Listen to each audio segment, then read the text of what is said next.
Well, Bill, I think that as we absorb all of this history and remember it, this is some of the graphics that you want to keep in mind. I know you take a lot of long flights, Bill Maloogian. This one was not a comparison. So at 12:01 a.m., these B-2s left Missouri from Whiteman Air Force Base, and they had to fly overnight. They had to get refueled a couple of times along the way. That's an amazing thing to see, and such a feat of engineering and skill with the pilots. Dangerous, but obviously they did it so well. They entered into the Iranian airspace, and they had this window from 6:40 to 7 p.m. time on target, and that is when it happened. Then they exited Iran, and they turned around and come back. At the same time, after the B-2s were dropping their bombs, you also had the Tomahawk missiles that were fired that went into Esfahan, which we talked about earlier in the show. Here's some well, basically satellite technology that says that's the Fordo site there, right? And then this is it after. And so analysis is happening right now to find out the extent of the damage. We're going to learn a lot more about that. In the meantime, Democratic Senator John Fetterman of Pennsylvania, he is here to talk to us about all sorts of things. And one of the things I wanted to ask you about is many people on the congressional side of things, especially the Democrats, are upset that President Trump didn't seek congressional authority beforehand. They weren't always upset. Previous presidents have done similar things and targeted strikes like President Obama. How do you see that debate playing out over the next week? Yeah, well, I mean, for me, I'm sure. I mean, there's going to be a lot of people in my party that are going to disagree with the strike in Iran, and I actually support that. I've been always calling for that thing. I think it was entirely appropriate. And again, there might be votes on that. So for me, that's not a war. That was a very limited military exercise, and it struck that, and then that's where we're at. So really, it really wasn't about unconstitutional or it's anything like that. It was like a very, very limited military engagement, and then it took them out, damaged them severely.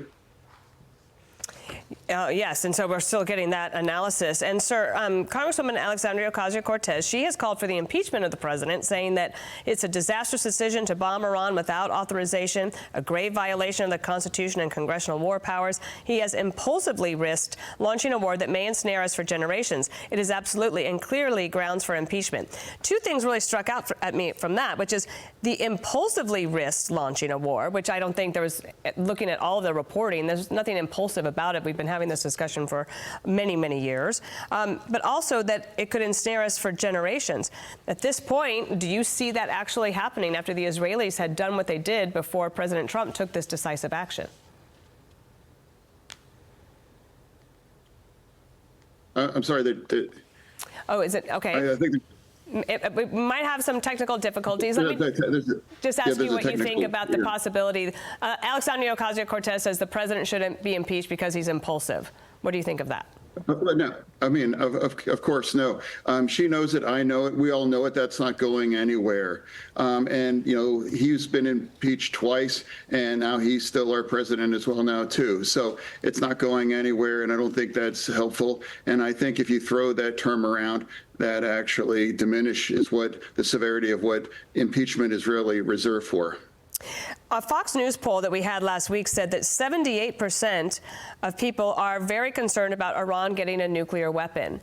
And obviously, that would include many Democrats as well. Do you think there are people in your party that are willing to make a pivot here and say, good job to the military, Mr. President, you did the right thing. If we're going to do anything more, come to us, to Congress? Or do you think that the knee-jerk reaction will prevail? Absolutely. I mean, just because sometimes it's a decision that President Trump did. It's like maybe like reflexively you have to be opposed that. For me, again, I've been always calling to destroy these nuclear facilities. Now, let's talk about the context in the middle of all that now, too. Now, our party has been often wrong, and they were pushing for a ceasefire last year, and now Israel pushed through that and has broken Hamas and Hezbollah as well now, too. And now here it is right now. Israel has air supremacy over Iraq right now, and now here's where where Iran is right now. Their capabilities are severely limited, and now that was an entirely appropriate to finally take out those nuclear facilities. Senator, my last question to you is about the hostages that are still being held by Hamas in those tunnels in Gaza. And we have an opportunity now possibly to have some leverage, maybe, to try to get them out. You have been stalwart in keeping focus on the hostages. Any message for them or to the president today on what you hope to see happen? Oh, yeah, absolutely. I mean, I've kept the hostages up in my office ever since they've been taken there as well. I've had the honor of meeting with countless families and actual hostages as well, too, that have been held underground for over 500 days.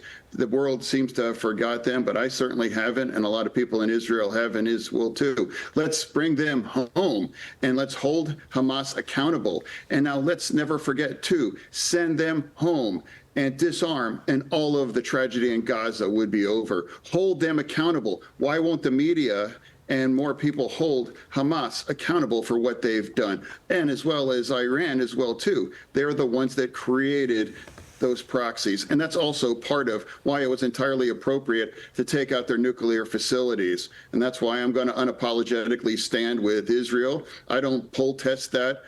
For me, it's like I'm going to stand on what I know is the right thing and what's the truth.